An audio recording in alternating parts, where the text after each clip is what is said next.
Kiev. It's called Kiev.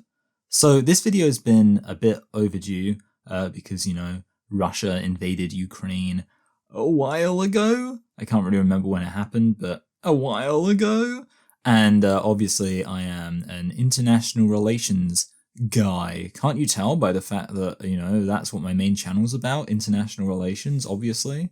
I mean, it would be crazy if I, had a degree in international relations and then just spent all my time talking about gender identity.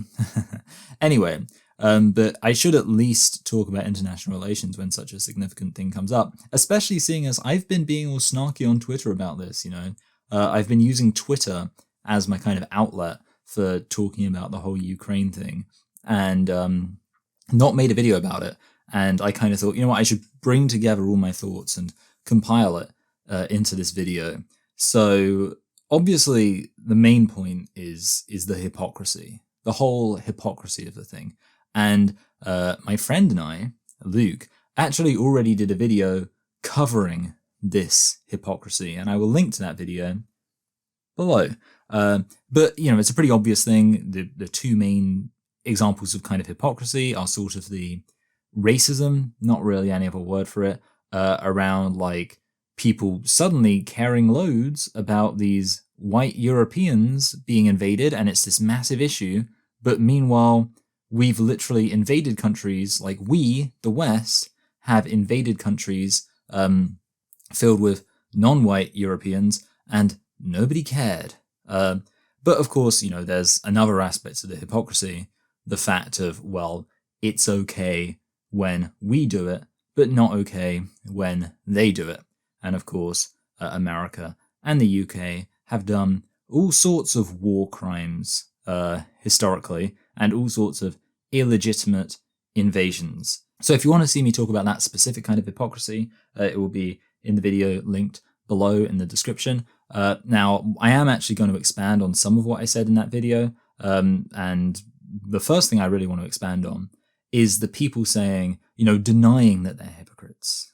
Because there's lots of people who are very insistent that they're not hypocrites, and they're all saying, well, yeah, sure, it was bad when the West did this stuff too. I've seen lots of people say, oh, no, don't worry, it was bad when the West did this stuff. And that sounds pretty convincing, right? Well, I'm saying that both of these things are bad, and these people are saying both of these things are bad.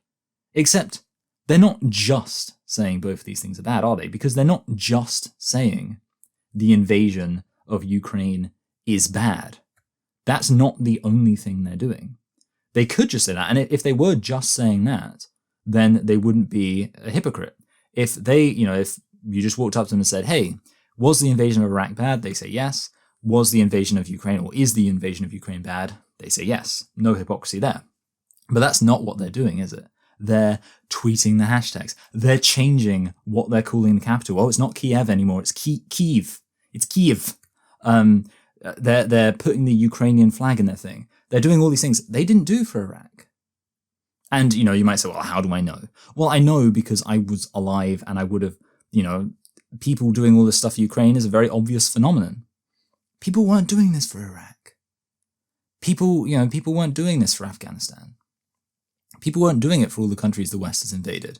But it's also kind of other things. I pointed out, sniping at Stephen King on Twitter, that he has decided, oh, he's a real hero. He's decided to stop his book contracts in Russia. So, there's going to be no more new Stephen King books in Russia, no more books being published. And that's really crazy, isn't it? Because I remember when the UK was invading Iraq for no reason, completely unjustifiably, I could buy Stephen King books. There were new Stephen King books coming out, both new books he'd written and old books, having new editions being published. Which is crazy, isn't it? Because, I'm sure Stephen King would come out and say, oh, no, I'm not a hypocrite. Sure, Iraq was bad, and the invasion of Ukraine is bad. But he is a hypocrite because he's not responding to these two things the same. He clearly is acting as if this invasion of Ukraine is far worse, because he's saying, hey, I don't even want my books being sold in Russia. That's how much I'm against this. Oh, so you're against it significantly more than you were against the Iraq war. So you're a hypocrite. I'm seeing people being like, not just wanting, companies to boycott Russia, not just wanting companies to stop doing business in Russia, but saying that they will boycott any company that does business in Russia. So we're talking like a degree of separation, like 3 degrees of separation at that point, right? Like, it's not just you don't want to do anything with Russia. It's not just you don't want companies to do anything with Russia. You don't want to do anything with companies that are doing things with Russia. That's how far removed you feel you need to be from Russia in order to, I don't know, like satisfy your moral sensibilities. And then you're going to turn around and say, oh, but I'm being consistent. Yeah, I think the Iraq war was bad too.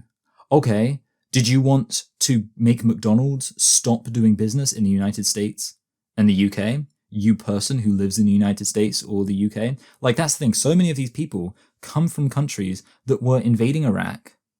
And now they're saying, oh, we need to boycott McDonald's. We need to boycott Coca-Cola. We need to boycott Pepsi. Boycott those companies for like a good reason, right? Don't boycott them for this hypocritical reason when you were perfectly fine shoveling those Big Macs in your face when these countries or these companies were perfectly happy setting up shop in the United States and in the UK.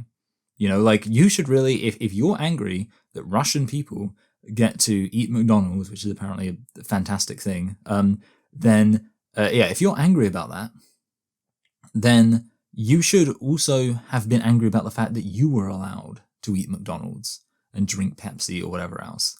Again, I personally would say that actually being allowed to do those things is not necessarily the best thing in the world, is it? Like, it's McDonald's and sugary soft drinks. But the point is that clearly you're being a hypocrite. Clearly every single person who has come out and like really vocally opposed the Ukrainian war, well, not every single person, but the vast, vast majority of them are hypocrites. And certainly lots of high-profile people are very undeniably hypocrites. Stephen King, undeniably a hypocrite. Sure, he might say that both of those illegal wars are bad or were bad, but he clearly has not responded in a way that's consistent with the idea that these two things are both equally bad. He clearly has responded like, he must think that the Ukraine invasion is dramatically worse because he's refusing to even do business in Russia. And when you see, these high-profile examples of people being massive hypocrites, you can only conclude that there's just, that's broadly representative of the majority of people commenting on this. And my assumption is, when I see somebody with a Ukrainian flag saying they stand with Ukraine, talking about Kyiv, I think to myself, hypocrite. You are doing all of this stuff which you did not do and would not do when the West illegally invaded Iraq. You're a hypocrite. Sure, you will probably, hopefully, say, oh, invading Iraq was bad. Yeah, it was bad. But that doesn't necessarily mean anything. David Miliband basically came out recently. David Miliband, some Labour hack, he came out recently and it was like, oh, the problem is that the West haven't been invading enough countries recently. So what Russia's doing, he called it kind of like, I think he said it was like the age of unaccountability. And the point was, he was saying, because we haven't been invading enough countries, there's no accountability. And, because we should have gone into Syria and invaded that would have been great too and stuff like that. So, there's no accountability now. And that's why Russia's done this. But then in 2010, he literally was like, hey, you need to forgive us for the Iraq war. While the Iraq war was, still happening in 2010, right? I'm trying to think. Yeah, we kind of left. Didn't we leave in like 2013, 2014? I might be being a bit of an idiot there, but, well, I guess that would make sense. We left like around the time when ISIS was, okay. So yeah, definitely, I think the Iraq war was still officially going on in 2010. And yeah, he's like, oh, you've got to forgive us for it. And notice that's kind of the thing there. It's sort of like, you can say, oh, the Iraq war was bad, but are you saying the Iraq war was bad as in the people who did it should be tried for war crimes because they illegally invaded another country? Or are you saying the Iraq war was bad as in, oh, it was a real kind of smudge on New Labour's record. Oh yeah, it really spoiled 2003, maybe even spilling over into 2004. Are you saying, oh yeah, sure, it's a bad thing, but we need to forgive them? Is that because that's the thing? Bad doesn't mean anything.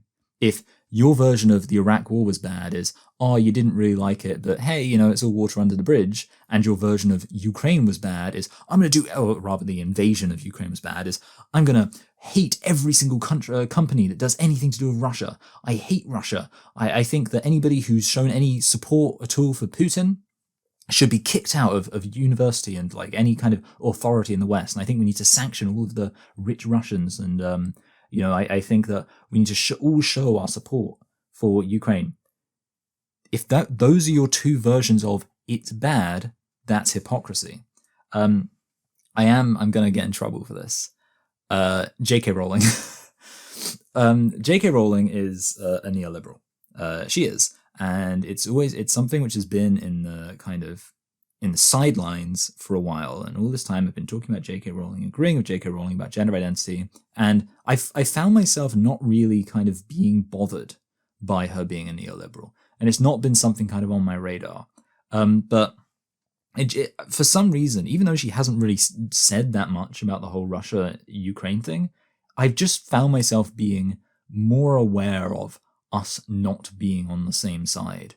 We're on the same side on something very significant to certainly my channel, but also I would argue indeed actually to the world. I don't think this gender identity thing is a, insignificant matter, but on a lot of other very significant matters, we really aren't on the same side.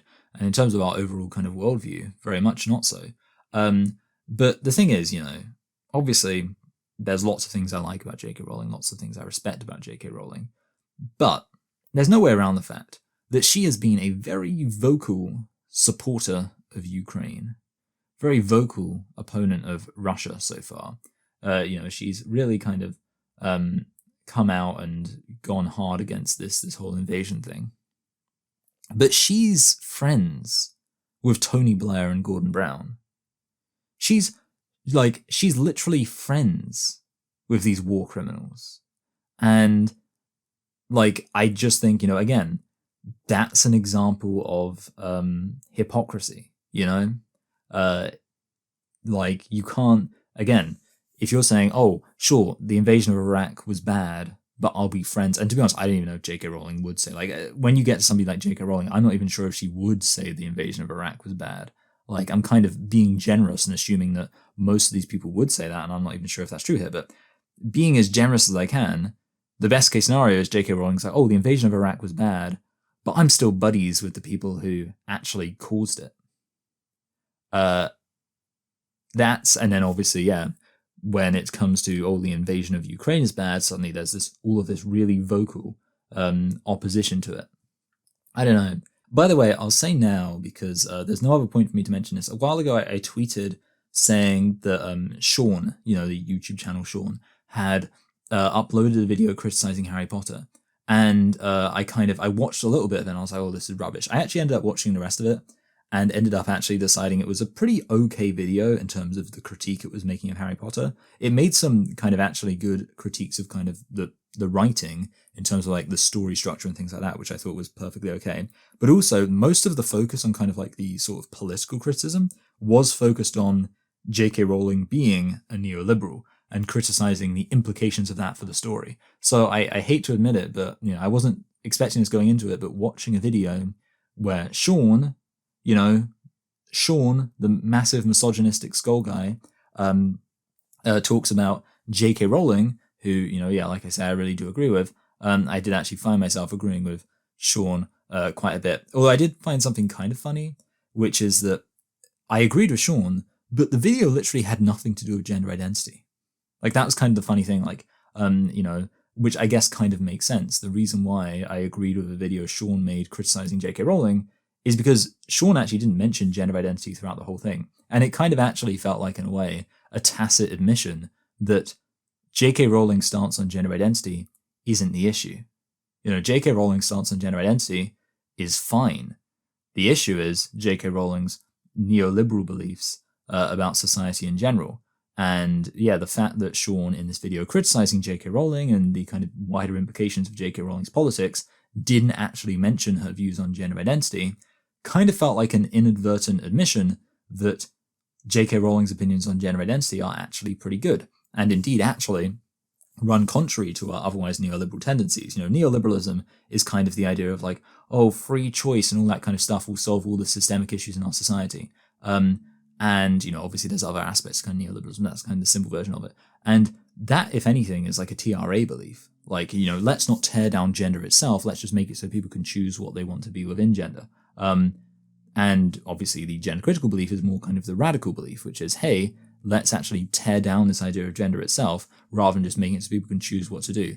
To me, actually, I kind of find it a bit surprising that so many neoliberal people are on the gender critical side, while so many people who are critical of neoliberals are on the kind of TRA side. So yeah, that bit about the Sean video didn't really have anything to do with Ukraine, but I did want to mention it just because it's an example of how I am kind of finding myself in situations where I am aware of where JK and I do disagree despite agreeing on some quite important stuff. And of course, it's very relevant because, yeah, I do think J.K. Rowling as a friend of Tony Blair is very representative of this kind of neoliberal tendency to look the other way when the West does all of this evil stuff, but of course then condemn Russia for doing basically the same thing.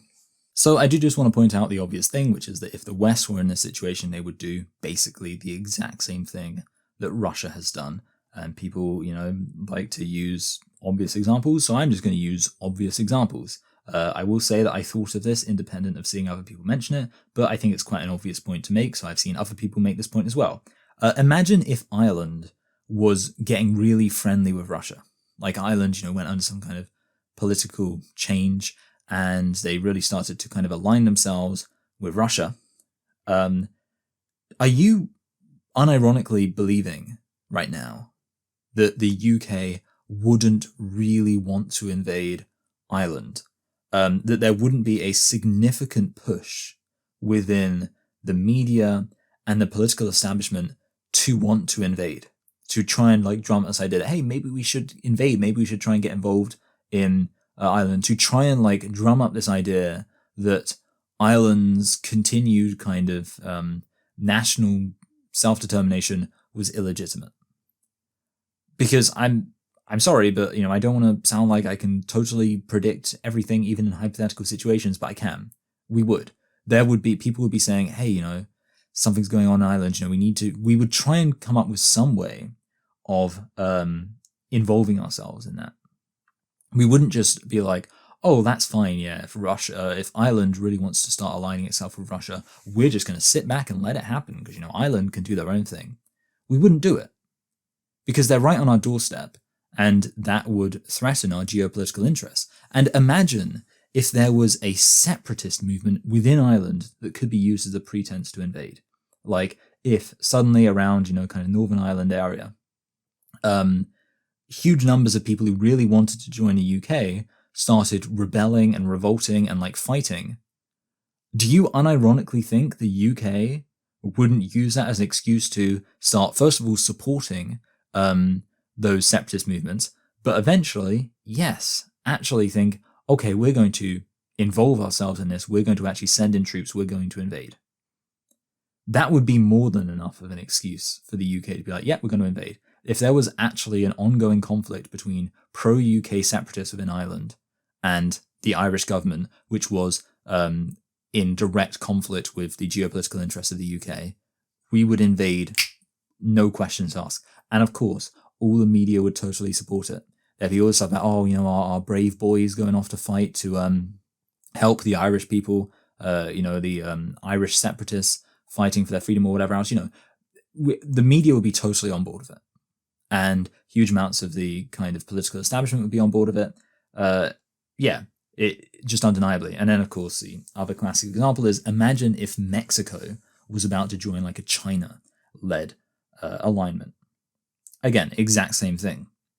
If there was any excuse at all that the US could use to invade Mexico to, basically force them to not go down that route of aligning themselves with China, they 100% would do it.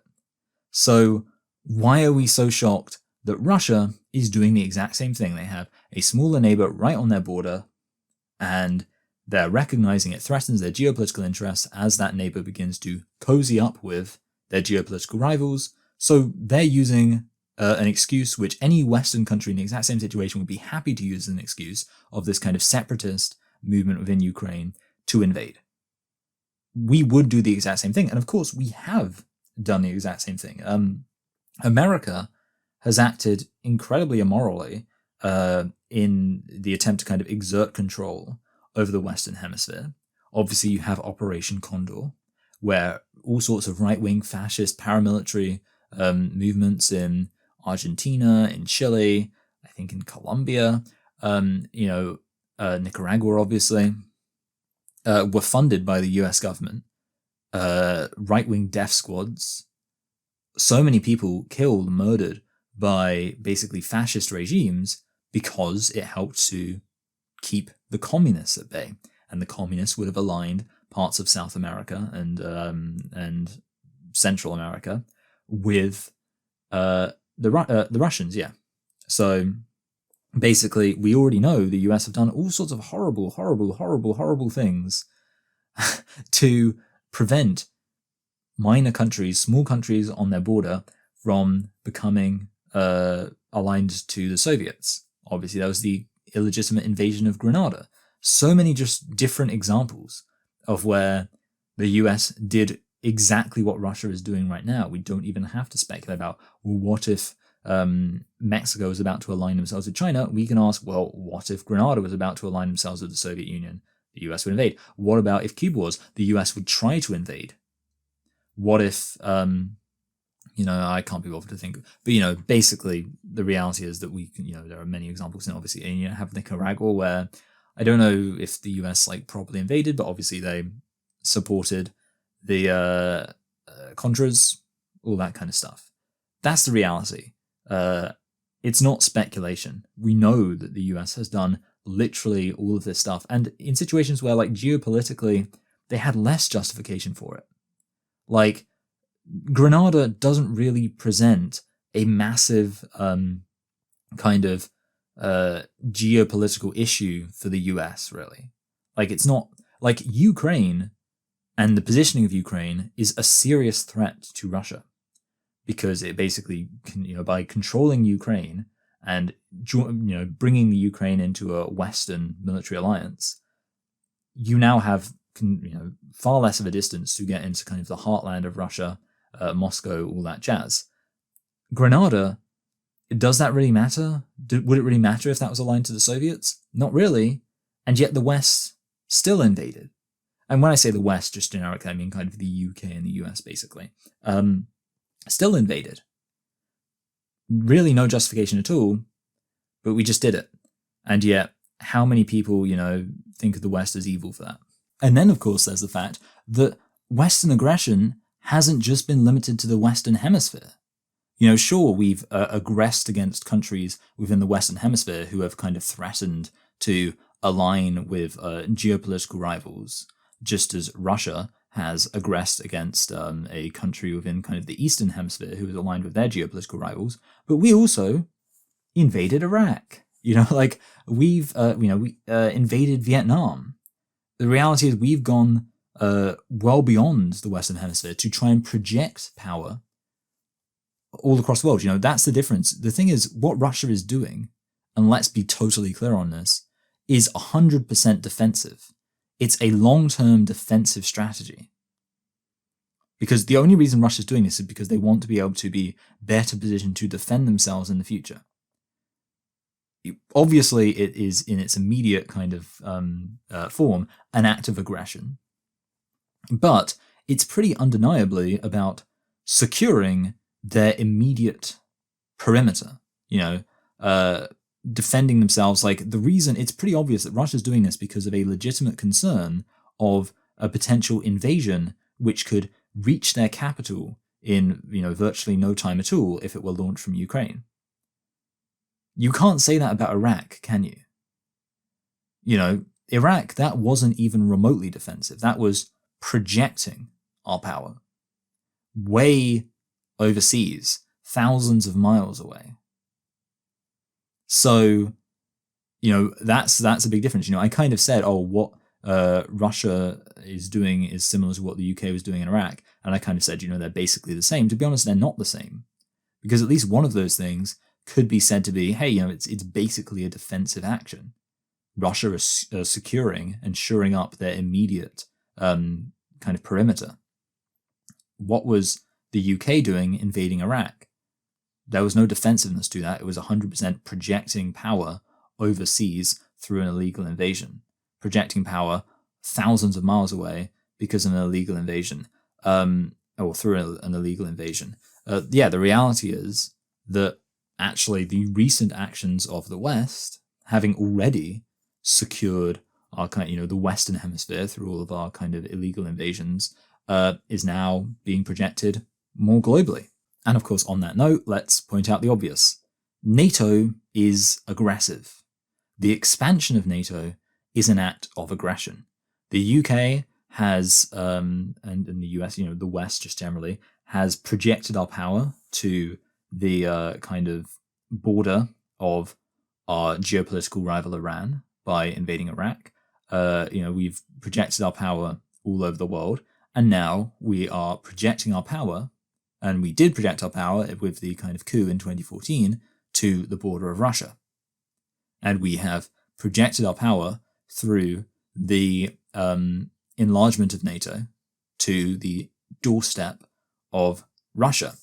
And the reason why it is aggressive, you might say, it's a defensive pact. How can a defensive pact be aggressive? Of course, as I kind of already pointed out by saying that what Russia is doing is in some sense defensive, even though it's, literally invading another country, is that to say what makes something defensive or aggressive is literally just the immediate context of the actual action itself, I think is a bit short-sighted. It's really about how it kind of affects the geopolitical order. And ultimately, if you become a member of NATO, then you are implicitly complicit in the foreign policy of the US, which is aggressive. The issue is, if you're going to say, hey, we're standing with the US and the UK and all the other members of NATO, we're standing together, and if you invade one of us, you invade all of us. And then those countries are actually going out and aggressing against other countries, acting aggressively, you are aligning yourself to an aggressive, expanding superpower. And when you align yourself with an aggressive, expanding superpower, that is an act of aggression. And when you push that organization, which speaks to one's alignment with this aggressive, expanding superpower, to the doorstep of your geopolitical rival, that is an act of aggression. Ultimately, if you're going to invade other smaller countries like Iraq, invade all of these countries completely illegitimately, and then have this organization that basically says, "Hey, we're on our side. These people are on our side. We're invading all these other countries, but now we have an organization of people who are all on our side, countries all on our side." And then you expand that organization and push it towards your geopolitical rivals. That is unambiguously an aggressive act. And it is clear to me that what people are expecting of Russia is that Russia is just going to roll over and accept this. And it's kind of hilarious that people are almost dumbfounded that Russia isn't doing that. It's almost like there's kind of this just embarrassingly arrogant belief that, why isn't Russia just going to accept that the West has won?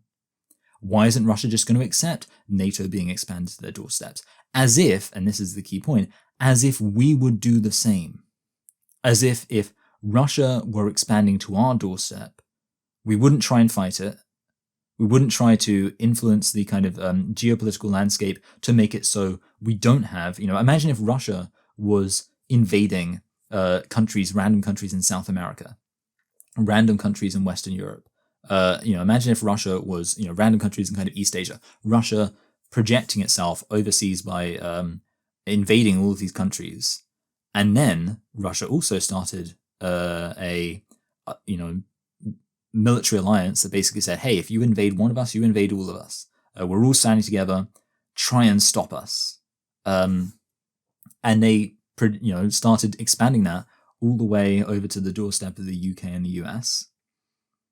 We'd just be like, okay, yeah, sure. We'd just roll over. Yeah, okay, you've won. Russia's won. Let's not try and fight it. No, we'd try and fight it. Of course we would. And that's exactly what Russia's doing.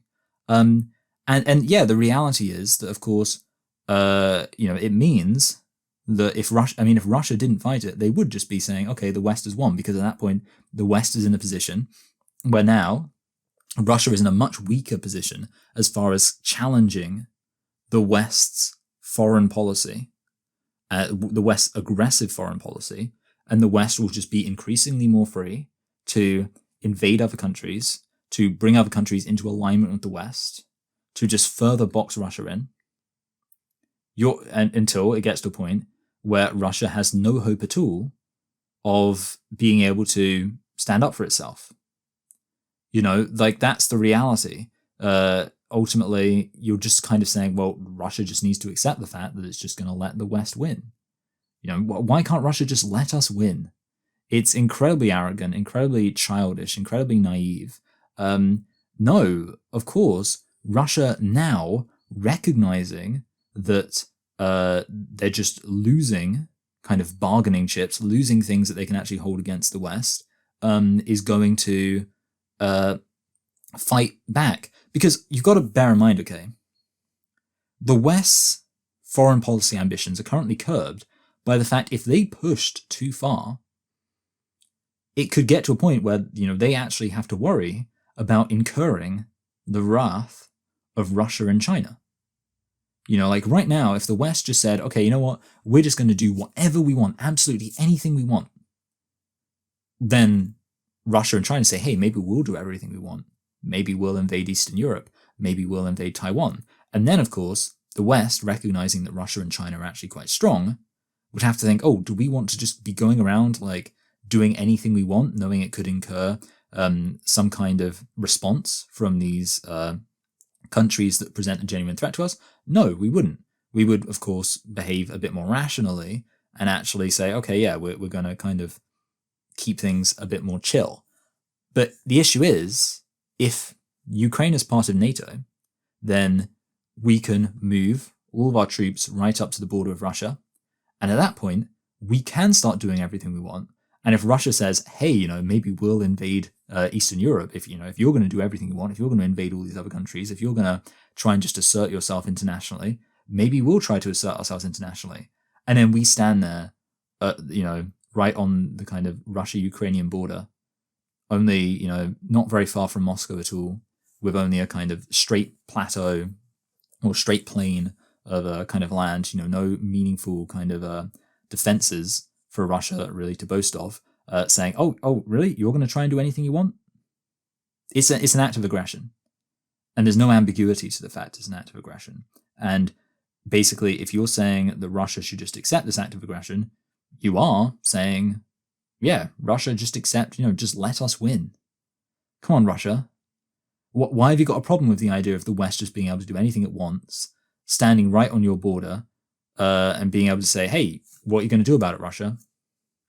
But it's just, again, the only explanation is just a complete lack of self-awareness from the people who actually are surprised by what Russia is doing. And I want to stress that I'm not kind of moralizing here. And that's a key point. I'm talking about just reality as it is. I'm talking about the reality of the situation, that countries don't want to become geopolitically irrelevant, because at that point, you are just, the reality is we live in a world of winners and losers. And the global political order is one of winners and losers. The international order is one of winners and losers. And why would anybody choose to be a loser when they could be a winner? Ultimately, countries are going to be as much of a winner as they can, given their, kind of the hand they've got to play. Russia has a certain hand to play, and one of the things they can do to ensure they're a bit more of a winner than they would otherwise be is to ensure that, defense they have from all of these kind of countries potentially, near them being within their sphere of influence is a hand that they are, very quick to play. And, obviously they would try to play intelligently. That's the reality, It's completely ridiculous to think any country is just going to say, well, I could try to do this thing that would improve my situation, but I'm just not going to do it and just let myself become a loser. The thing is, I want to stress that, I'm from the UK, and I don't think it's, I kind of just assume that, yes, the UK is going to do what it can with the hand we have to be as much of a winner as we can. That's why in my video on the monarchy, one of the things I spoke, my main point on the video with the video on the monarchy is that it decreases the UK's soft power by having a monarchy, because it means that we're not taken seriously, because we just look kind of like an antiquated backwater country that still has this ridiculous institution. That was essentially my point. I expanded on it quite a bit. But yeah, the point is that I think, and I kind of just said in the video, I'm just assuming that, yeah, we want to have as much, considering how much the UK relies on soft power, we want to have as much soft power as we can.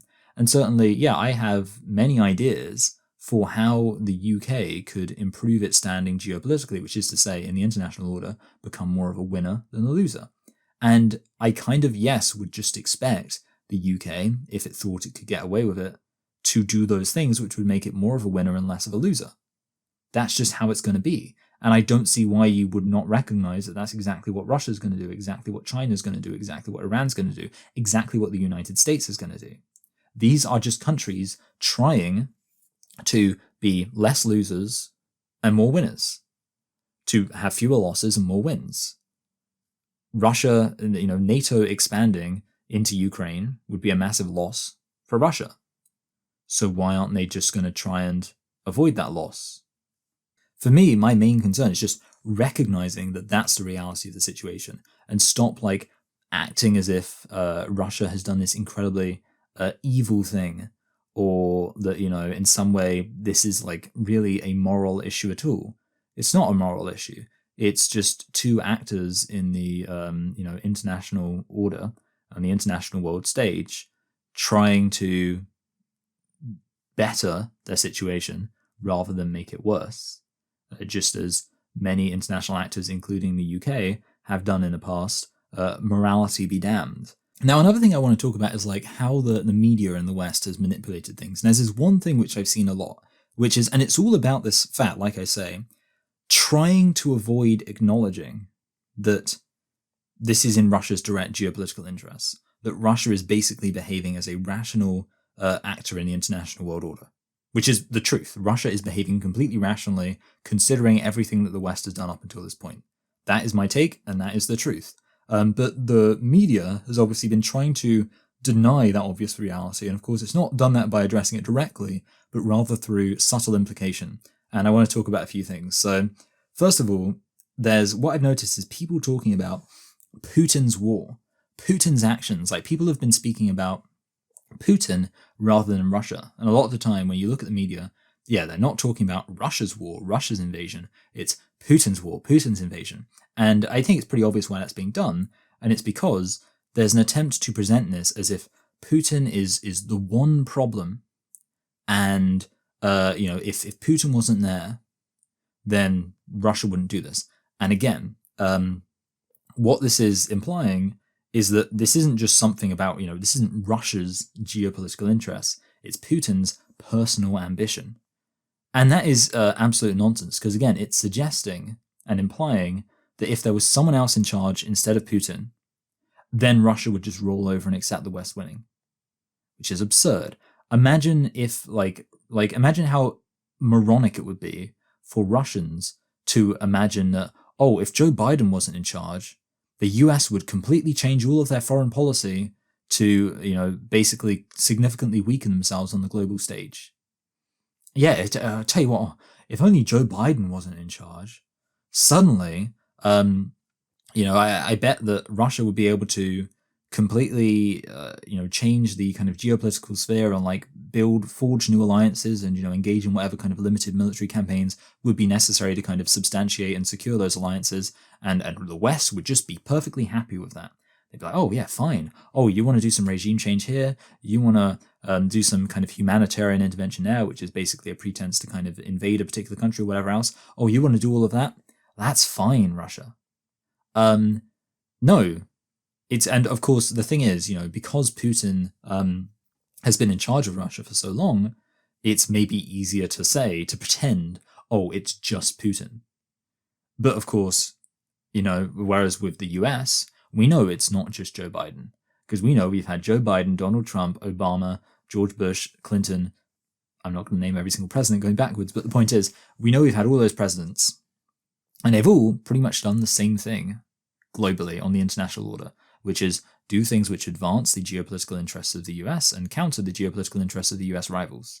Why do we imagine, considering we have Western democracies where there is a diversity to what individuals are entering into office, what individuals are becoming in charge of the armed forces, and yet we consistently see them act in that exact way, securing the geopolitical interests of their own country while working to operate against the geopolitical interests of their geopolitical rivals. Why would we assume that Russia, if they had a different guy in charge, they would not continue doing what they're doing? It makes no sense. We literally know that you can cycle in whoever you want in charge. Countries, international actors will still act as international actors. Why are we assuming that if you get rid of Putin, then Putin's war, Putin's invasion will stop? It's not Putin's war. It's not Putin's invasion. It's Russia's war. It's Russia's invasion to secure Russia's geopolitical interests. And yeah, I think it's pretty obviously an attempt to try and deny that. And I don't think this is the only example of that. There's also the attempt to kind of play up the protests, to act as if there are all these really significant protests going on in Russia. And to be honest, I don't know exactly how significant the protests are. I very much imagine they are not as extreme as the protests that were happening in Iraq, or rather the protests that were happening in opposition to Iraq. But the reality is, when those protests happened, nobody used it to try to argue that it was not in the geopolitical interests of the West to invade Iraq. We all recognize that while there might be some people in the UK who are opposed to this action based on their kind of moral aversion to war, Western countries are still going to do what Western countries do. They're going to work to advance the geopolitical interests of the West. But for some reason, these Russian protests, which seem to me to be comparatively less significant, are being used to almost evidence this idea of almost as if Putin's taken the whole country hostage. And and essentially, again, it comes back to that arrogance of what Russia really wants. And what Russia really wants is to roll over and let the US win. That's what Russia, they really want, to just let the US become complete global hegemon with no power challenging them at all. That's what the Russians really want. Oh, but Putin's holding the whole country hostage. Yeah, you've seen the protesters getting arrested. That's because, oh my God, if it was just power to the people, suddenly, Russia wouldn't be doing any of this. After all, in Western liberal democracies, there's never any ridiculous illegal invasions, only, there to kind of uphold the power of, the geopolitical interests of the West. So yeah, I think the significance of these protests is being dramatically overstated, again, in order to feed into this narrative that it is in some way reasonable to imagine, to entertain the ridiculous idea that Russia should just roll over and let the US just win. And that it's only Putin, that madman Putin, who's standing against it, standing between the West and our rightful place as global hegemon. It's ridiculous. And of course, it's somehow not the most ridiculous thing, because the most ridiculous thing is this whole absolute nuclear war nonsense. So let's be clear on this right now. There's not going to be a nuclear war. It's not going to happen. It's literally, and I want to stress this, I'm not saying it's unlikely. I'm not saying you shouldn't really worry about it. I'm saying it's not going to happen. I'm saying it's so unlikely that if somebody gave me £10,000 and said I could either spend it on building a bomb shelter or on lottery tickets, I'd fancy my chance of winning the lottery. That's how unlikely nuclear war is.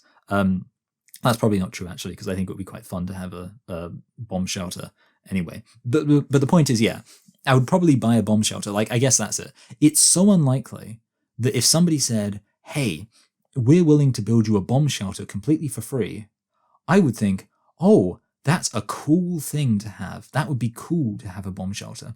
At no point would I even entertain the idea of, oh, and also, there's a genuine risk that Russia might start a nuclear war, and then I could die. So it'd be a good thing I have my bomb shelter. No, let's be absolutely certain on this. Like, I don't want there to be any ambiguity here. Russia is not going to start a nuclear war. They aren't going to do it. And here's the key thing, okay? People will, let's start off the obvious point. Why is Russia not going to start a nuclear war? Because it would be completely irrational for them to do that. Because countries behave with rational self-interest. And if you nuke another country, you know, and I'm not saying you think, you know that they will then nuke you too. Or if they're not going to nuke you, their allies will nuke you. You know, you would literally, nuking another country is basically as irrational as nuking yourself. Because ultimately, the end result is the same. You get nuked. It is no less rational to nuke another country than it is to nuke yourself. Or no more rational, I guess. And yeah, that's my take. So Russia's not going to do it because it's completely against their self-interest. But here's the thing, you know, that's the point though. People will say, oh yeah, you know, we didn't think Russia was going to nuke anybody, but we also didn't think they were going to invade Ukraine. Well, okay, you didn't think they were going to invade Ukraine, apparently. I thought it was very reasonable that they would invade Ukraine at some point. I think the clock was pretty much ticking on when Russia was going to invade Ukraine. The reality is, it was obvious Russia was going to invade Ukraine. It's not like, but here's the thing, okay? This is the point. By making that argument of like, and I've seen like people on Twitter say this, like, oh, you know, we didn't think Russia was going to nuke anybody, but we didn't think they were going to invade Ukraine, so maybe they'll nuke somebody. The thing about that is what it's trying to do is it's arguing basically that, well, nuking somebody would be completely irrational, but they might do it because they invaded Ukraine. The implication there is invading Ukraine was completely irrational, which is nonsense. Invading Ukraine was a very rational move from Russia. It was completely within, you know, Russia's rational self-interest to invade Ukraine. And the point is, therefore, that actually that Russia invaded Ukraine is evidence they won't use nukes. In fact, to be honest, if what the fantasy is that like the West seems to have, like the Western media, of just, oh, Russia should just roll over and accept being completely, submissive to the US, that fantasy would make more sense for them to be using nukes. Because it's like, if Russia's apparently so destructive, so self-destructive, that they're completely willing to let the West roll right up to their doorstep by establishing NATO in Ukraine and letting Ukraine join NATO, why would it not also follow that they'd be so self-destructive as to nuke another country? You know, either way, the end result's the same, right? Russia gets destroyed. Like, that's the thing, you know? Like, the very fact that Russia is invading Ukraine proves that we know Russia clearly cares about their own self-preservation, which proves that they're not going to nuke another country because that would completely destroy their own self-preservation. If Russia just rolled over and let the West just do whatever they wanted in Ukraine without trying to do anything about it, that would suggest that, like, at that point, I'd be scared. I'd be like, oh, wow, okay, really? So, you know, they just don't care at all. Oh no, you know, you don't want a country filled with nukes to be at the they don't even care stage. That's not a good position. You know, if a country's going to have nukes, I want them very much to care about their position in the geopolitical world order. Because if they don't care, they haven't really got any reason to not use nukes, right? If you care about your position in the geopolitical order, you've got every reason not to use nukes, because that will completely destroy your standing in the geopolitical world order. You will get nuked by everybody if you use a nuke. You will get smashed into 1,000 pieces by the nukes of 1 billion nukes. I don't know what I was saying there, but that's the point.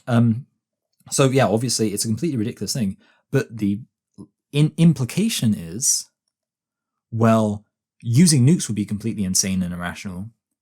But it's, you know, they might do it because they invaded Ukraine, implying that invading Ukraine was completely insane and irrational, which again, it wasn't. And it's just an example of how the media is really kind of manipulating things.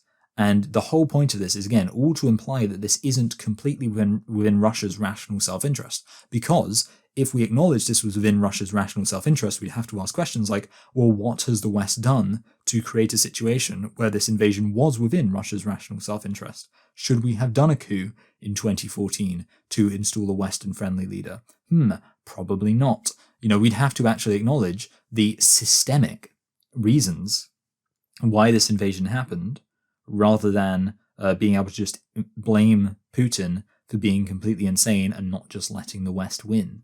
We don't want to acknowledge that there might be some genuine issues with the game and how it's played. We just want the West to win.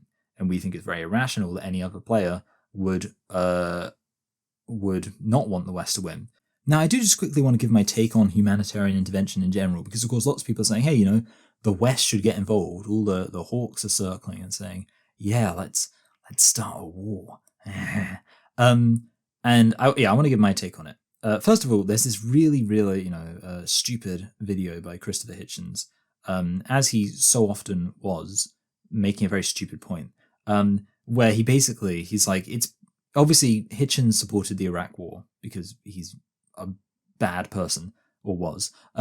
But basically, there's a video of him and he's like talking about this time when Iraq, or Saddam Hussein rather, basically purged lots of members of kind of the Iraqi government who were working against him and kind of operating against him. And he tells this story and he makes it sound so scary. Oh, Saddam Hussein, he's so scary. Oh, all those politicians he purged. Oh no, they died. Oh dear, he sure did make a lot of people disappear, did old Saddam Hussein. And like, it's very obvious that what he's trying to imply here is that this justifies the West's invasion of Iraq. When you think about it for a second, that's the most stupid thing ever, you complete moron. Because it's like, okay, so like a couple of guys died, like a few dozen politicians died, and that's a justification to invade an entire country? No. The reality is that ultimately, as far as I'm concerned, if Bashar al-Assad or whoever else wants to make as many like journalists and politicians disappear as they like, whatever, that's not a justification to invade an entire country, you absolute psychopath. You like, if you're genuinely like, if somebody says, oh yeah, this guy, he's making his political opponents like disappear, oh yeah, like this journalist got killed, or this leader of an opposition party got tortured and arrested and they've been put in prison for the rest of their life. And you think, maybe we should invade an entire country because of this. You're a lunatic. You're an absolute lunatic. And yet that's apparently like, that seems to be like the implication very much from Christopher Hitchens' speech was like, oh yeah, Iraq, Saddam Hussein was really bad. Like he killed a good couple of dozen people in that, who were against him. And then you say, so yeah, let's invade an entire country. It's bizarre. And I genuinely can't believe like people unironically have that take, but people genuinely unironically have that take. The reality is, let's be clear on this. You don't invade a country because a few people get disappeared, a few people get killed. You don't do that. That is ridiculous to imagine invading a country for that reason. Now, I think there's really only one excuse to ever engage in humanitarian intervention, and that is when a significant number of people, I would broadly say civilians, but maybe, well, yeah, I mean, pretty much, yeah, civilians, are being murdered. Maybe I could say dying to imply like, maybe if that was a famine and like the government wasn't doing anything about it. But I would, to be honest, actually argue that's kind of murder. Like if, the government can do something. But basically, yeah, if a state, a sovereign state, is either through inaction or action, very obviously responsible for the murder of a huge number of civilian people. And I would kind of say, I would sort of say it's kind of relative to the population, but generally I would say we're talking like millions. Then you can say, okay, yeah, we should invade. Obvious example, what the German government was up to in the 1930s or 1940s really was when it started. That was a legitimate justification to invade. Like people talk about pacifism. No, yeah, in that case, I'm not a pacifist. I think, yes, that's actually an example of where it was okay to invade. But yeah, we're talking about, and yeah, this really hasn't happened very often, but either a very large number of people dying in total or a very large proportion of a population being killed. That's when we can say, okay, yeah, we should actually invade.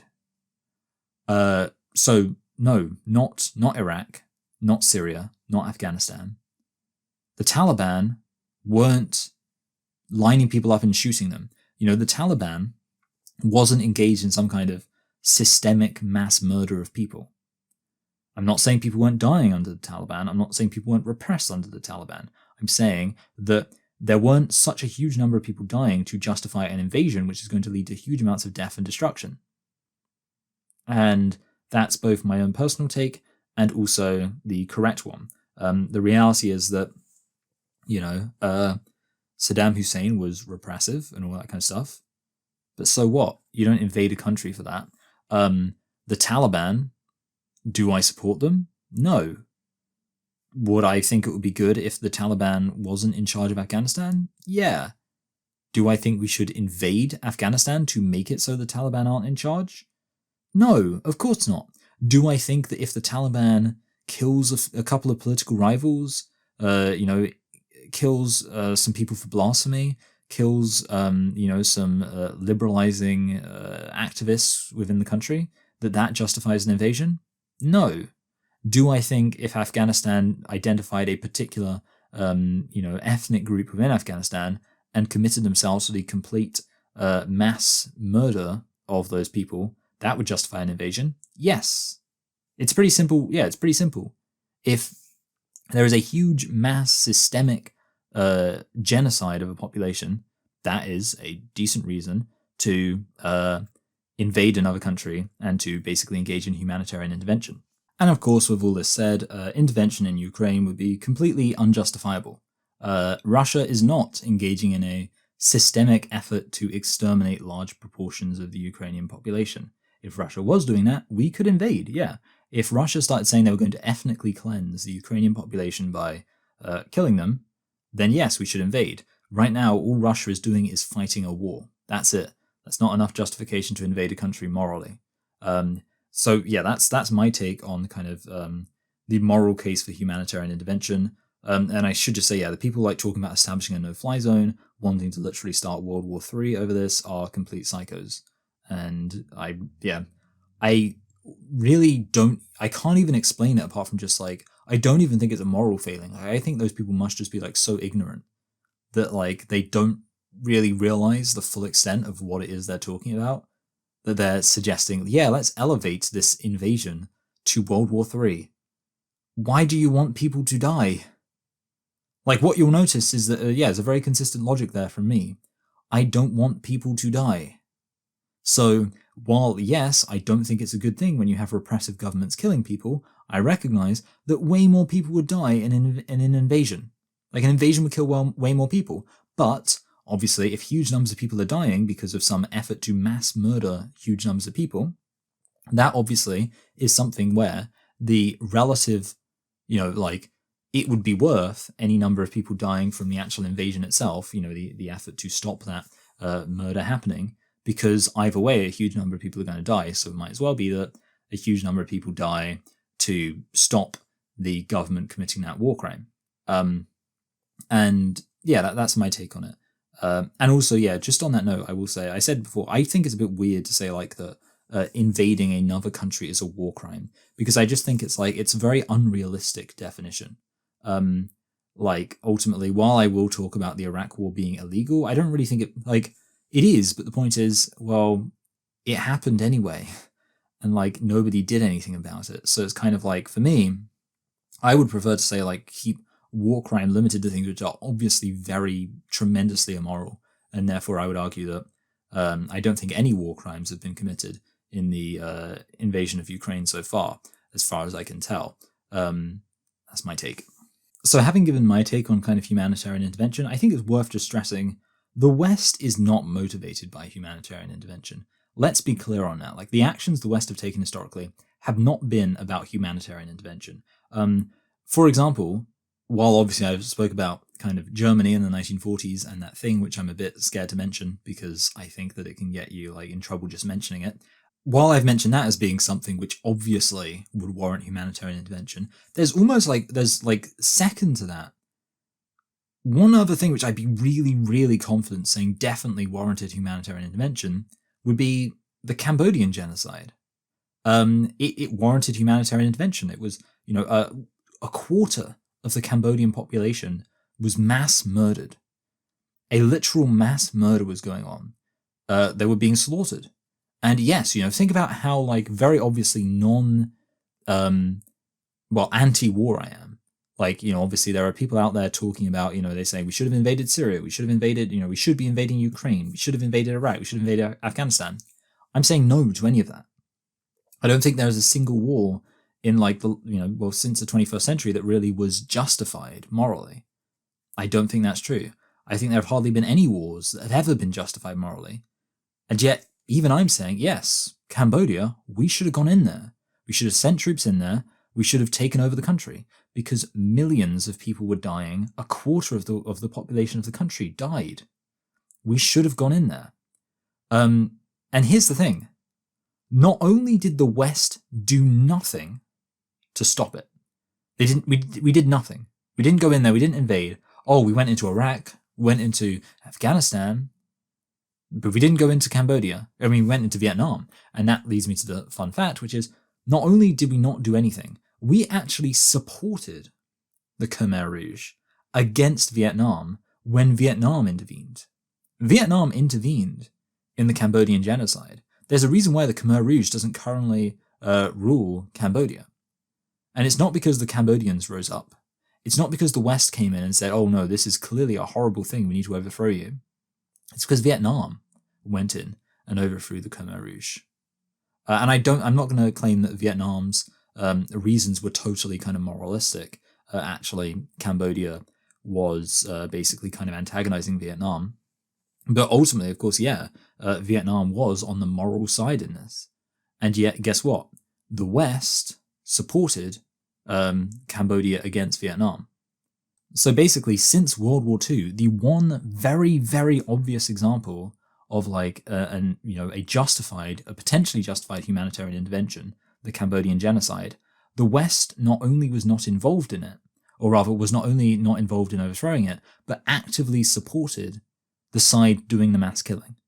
We were aligned to the Cambodia and the Khmer Rouge while they were killing millions of people. So no, we are not motivated by humanitarian intervention. Now, obviously, I realize that, different people have been in charge of Western powers throughout this time. And obviously, I'm kind of comparing, for example, when I talk about like Iraq and all that kind of stuff, I'm comparing like 1990s, 2000s foreign policy to 1970s foreign policy. But it seems like actually this has been like the motivation for the West's intervention in other countries being more about geopolitical interest rather than humanitarianism has been a consistent theme. And that would kind of work with what I've already said about how I think like you can look at all different presidents that the US has had. It's not as if like foreign policy has dramatically changed under any of that.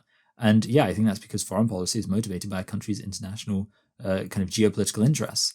And, while I think you will get exceptional presidents and exceptional kind of world leaders who will actually say, no, I'm going to put humanitarianism first and foremost. And yeah, maybe those countries would have, invaded Cambodia because they would have said yes. And personally, that's what, if I was a leader, that's what I would do, I would have some concern about geopolitical interest. But when it came to those instances where I really, my morality actually came into play, and I thought, no, there are some things which are just so horrible that we need to actually get involved.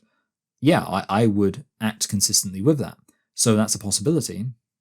But the point is that when we talk about like a country's foreign policy, ordinarily it can be quite reliably detached from the individual whims of the people who are in charge. And we can say that pretty much what the US was doing in the 1970s was motivated by the same priorities that they have now. But the point is that this is not a moral issue. It isn't about one right side and one wrong side. This is one superpower at war with another superpower, basically. And while it's not a direct war between superpowers, it's a war between kind of Western hegemony versus Russia trying to offer a balance to that Western hegemony. That's what's happening. And I think quite likely, it seems to me, that Russia is going to have been significantly disadvantaged at the end of this. I don't see Russia pulling out a victory here.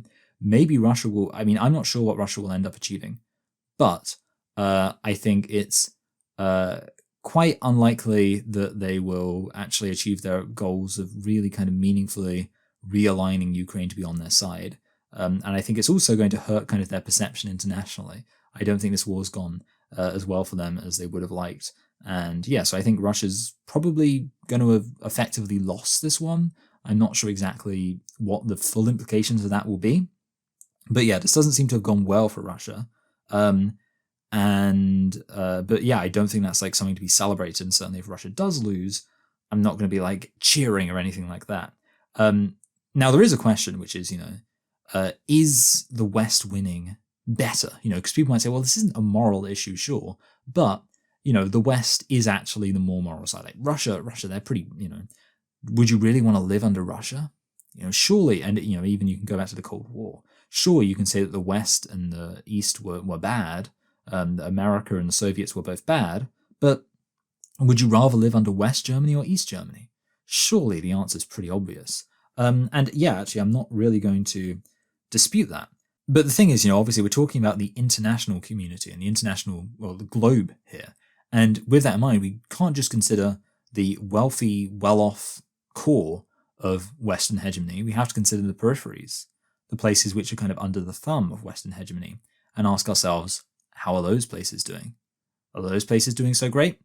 And that's the point which needs to be borne in mind here. This isn't just about the geopolitical cause of these two superpowers. This is about the wider world and the implications for that. And with that in mind, this isn't a victory for national self-determination. It's a victory for the West. And if the West could advance its interests by crushing national self-determination, it would have. It just so happens in this case, the West wins by national self-determination winning out, by the national self-determination of the Ukrainian people winning. The West wins. But if it was the other way around, if the West could have won by the national self-determination of a group of people being crushed, they'd be happy with that. I mean, heck, you can argue that actually it's possible that the national self-determination of Transnistria, of the Donetsk and Luhansk republics, will be crushed. So actually, is this a victory for national self-determination? I'm not so sure. But yes, it's certainly true that kind of if you talk about like the immediate course of action results of this war, that the defeat of the Russians will guarantee the national self-determination for the Ukrainians. And maybe, if things really radically turn against Russia and Russia gets completely destroyed, it would guarantee, national determination for even like the Chechens and the Tuvans and other ethnic groups in Russia. Maybe, yeah, this could be a situation where if Russia gets seriously kind of weakened and really kind of damaged in terms of, their credibility on the international stage, yeah, maybe you'll start to see Chechen separatist groups and all that kind of stuff rise up, and Russia could actually get pushed back, and find other movements or ethnic groups within Russia achieving national determination. That's certainly a possibility. But conversely, what if Russia had a massive victory, just really knocked it out of the park, just succeeded in realigning Ukraine to be more fond of Russia, and were able to be taken very seriously on the world stage and very credibly, and were able to actually eventually, and there'd be quite a while to achieve this, turn the tide against the West and make it so the West suddenly was pushed right back to the borders of their kind of core. Well, who would that potentially ensure national determination for? The Palestinians? The Papayans? The Papayans in Indonesia are basically being kind of subjugated by the Indonesian government with the approval and consent of Western powers. It is quite likely that if Russia were able to turn the tide, they might support the national determination of the Papayans against the Indonesians. I'm not sure if the actual name for the people is the Papayans, because isn't that free? Whatever. Anyway. And of course, you've also got to consider What about the Native American population in the United States? You might say, when I said, if maybe you're somebody who's still kind of a real cuck for Western imperialism, which I would imagine you wouldn't have got that far into this video if that were true, but maybe when I said, oh yeah, actually, if Russia got really, properly trounced, it could mean national determination for the Chechens and Tuvans and all that kind of stuff. Maybe you started pulling like, yes, I love national determination, national self-determination. That's why I'm such a big fan of Ukraine, because the Ukrainian people need national self-determination. Yes. But what about if America got pushed back so bad that they were in a position where they were really like on the back foot, on the verge of collapse? What would that mean for the national self-determination of the Native Americans? There are Native Americans who could legitimately be thinking, actually a Russian victory in Ukraine could mean in the long term something good for us. And actually, maybe the defeat of Russia, you could just say in a simplistic term, oh, it's this small little, Ukraine fighting for national determination against the big superpower Russia. But in a wider context, it's Native Americans thinking, oh, wait, so is this country that has basically been, oppressing us and occupying us for hundreds of years, where we have, we're still treated as second-class citizens, where we're still fighting for national self-determination? Is this country just going to become more geopolitically powerful, more geopolitically unrivaled? You have to recognize that actually, yes, a victory for Russia in the long term on a wider scale could mean national self-determination for more people. Think of all the Native American nations that could actually get huge amounts of self-determination if things turned radically against the United States. And of course, I could even say the UK, there might be genuinely Cornish people. If you talk about Western Europe more generally, the Castilians, these people who want national determination, Basque as well, want national self-determination. And actually, the idea of Russia turning things around and starting to work to counter the geopolitical interests of Spain, of the UK, of America, could advantage many of these groups. And I saw somebody posting some Palestinians like holding Russian flags, cheering, and they were like, why are the Palestinians doing this? And, it makes complete sense to me that Palestinians are happy that the West is losing. Ultimately, Israel is often declared to be the US's greatest ally. So imagine that you're a Palestinian, you're being kicked out of your land, and there are cleansed Palestinian villages. I've spoken about the Israel-Palestine thing before, and you can check that out if you like. But in short, there's no ambiguity to the fact that it's an ethnic cleansing. Literally, it is like when you have territories being cleansed of certain ethnicities, that is an ethnic cleansing. Let's not pretend it's not. So you're a Palestinian, you get kicked out of somewhere you live. You have Israeli settlers showing up and kind of jeering you as you're being kicked out of this place where you live. You feel completely powerless. And the people who are doing this, the national government that's doing this to you, the Israeli government, is self-declared to be, and generally acknowledged as, the greatest ally of the foremost superpower in the world. How powerless would you feel? How hopeless would you feel? And ultimately, it makes sense then that when you see that geopolitical power and the geopolitical interests of the United States being challenged, even half the world away, you will cheer that. And ultimately, while, if Russia is defeated, as it seems like they might be, there will be Ukrainians cheering. There will be many other people fighting for their own self-determination who will be despairing. And this is to say nothing of the democratic self-determination for places like Bolivia. There have been very conspicuous attempts to completely overthrow the democratically elected government in places like Bolivia, in places like Venezuela, places which are basically politically inconvenient to the United States. And the US has done this in the past as well. It will certainly do it in the future. Countries which their politics, you can look at the 1975 coup in Australia. Basically, their politics has been inconvenient to the United States. The United States has got involved in it. So the reality is that those countries as well are significantly screwed over by Russia losing. Russia losing in Ukraine means potentially the Bolivian people losing in Bolivia. Means that suddenly the US is going to be in a much better position to just engage in a full-on coup in Bolivia, to completely just push Bolivia around, and there's nothing the Bolivians can do about it. Because, like I say, NATO is aggressive, because the United States foreign policy is aggressive. If NATO extends to Russia, there's nothing Russia can do to counter NATO when NATO, or the United States, oversteps its bounds. That's the reality. So you might say you're on the side of national self-determination and against the hegemony of superpowers. You might say that. You might be, well, yeah, I'm against all this. I want everyone to have national self-determination.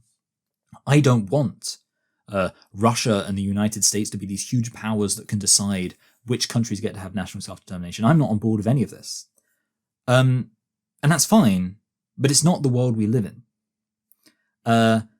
And in the world we do live in, great powers need checks and balances. And it's not a good thing when one side is able to completely roll over anybody who might oppose them. And I think Russia probably will lose. And yeah, I am sort of sad about that. And I'm not sad for the people of Russia. And certainly I am in my own way happy for the people of Ukraine. I don't want Ukrainian people not to have national self-determination. I think it, obviously, again, looking at it as an isolated thing, of course, the people of Ukraine should have national self-determination. But it's not an isolated thing, is it? It's something occurring within a geopolitical system. And with that in mind, I'm not sad for Russia. I'm not sad for Ukraine, certainly. But I'm sad for the people of Bolivia. For people all over the world who are suffering from the West pushing them around.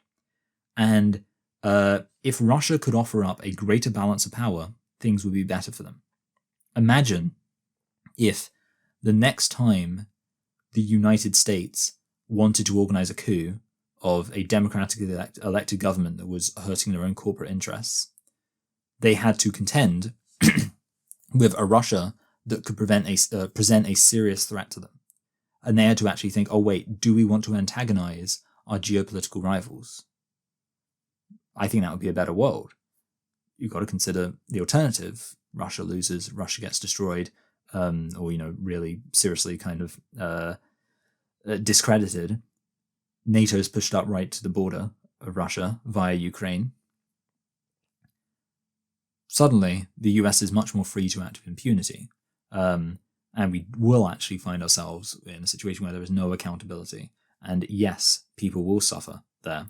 You'll cheer for Ukraine maybe when Ukraine wins, but are you going to even pay attention when this has huge impacts for the lives of people in South America, people in the global South in general? And of course, yeah, I do agree that the goal should be to make it so we don't have to worry about this, so that like this whole thing just isn't an issue, that people are happy and safe, and there's no war and none of these issues. But, well, how do you get there? Can you get there? And since we're not there, what's the point in acting as if we are? What's the point in celebrating these single individual victories as if they're not a part of an actual reality, a reality that shouldn't be celebrated at all, where these huge, powerful states are always going to push around these little states. And I'm not celebrating the victory of one superpower over another. I'm not interested in that. The thing is, so I'll just say as a conclusion, I, for my part, based on all of that, I avoid moralizing about these kind of issues. I accept reality for what it is. And while I do think there are instances where we say, okay, no, let's actually prioritize morality, for example, the genuine legitimate instances where I think humanitarian intervention is necessary, I base that on moral concerns. But ordinarily, I just admit, yeah, this is about geopolitical power, geopolitical influence. This is about different states advancing their own interests. And people who try to moralize that, I'm frankly quite disdainful of that. And I'll end with something I said in the discussion with my friend Luke, which is that I think a lot of people are idealists when it's a side they don't agree with, and realists when it's a side they do agree with. When it's a side they don't agree with, they say, "Oh, you shouldn't do that. You should uphold these wonderful ideals of national self-determination, all this kind of stuff, peace and pacifism and all that." But when it's their own side, "Oh, well, yeah, it's just the reality, it's just the thing that happens." Well, of course, the West is going to do all this stuff. And that seems to be a genuine thing I observe. Like, if you are only an idealist when, it kind of lines up with the powers that be and what the powers that be want you to be an idealist about, you're not an idealist. You're just, you're just a sheep, basically. And yeah, that's my take. And yeah, I hate to sound so kind of like self-aggrandizing, but I'm not a sheep, and I'm not gonna participate in the whole thing. I'm not gonna start saying Kyiv instead of Kiev. I'm not gonna put a Ukrainian flag in my thingy, in my whatever. I'm gonna stand up for all the oppressed people of the world.